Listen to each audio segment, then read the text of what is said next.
মোহাম্মদপুর থেকে। মোহাম্মদপুর কোন জেলা? হ্যাঁ, দিঘা ইউনিয়ন, মাগুরা জেলা। মোহাম্মদপুর তো ঢাকায় আছে, আবার যশোর ইয়েতে আছে। জেলা থেকে আসছেন আপনি, জেলার নাম বলেন। মাগুরা জেলা, মোহাম্মদপুর।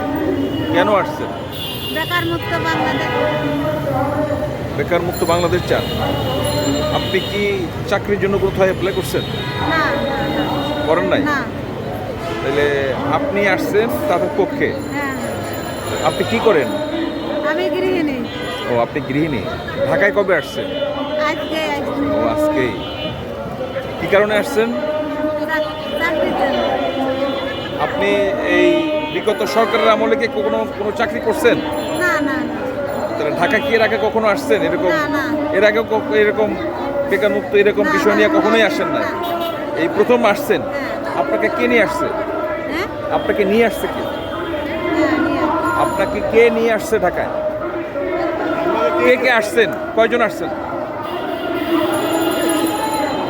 কতজন আসছেন একটা অনুমানে বলেন। আগে আপনি কি এই প্রজেক্টে কাজ করছিলেন? এই প্রজেক্টে এইটা তো শোনেন, বলবেন। আপনি কয়জন আসছেন ঢাকাতে? একটা অনুমানে বলেন। মাই করা 4টি আইছে। কতজন আসছেন আপনি একটা অনুমান করে বলেন। তাই 15 জন, 10 জন, 20 জন।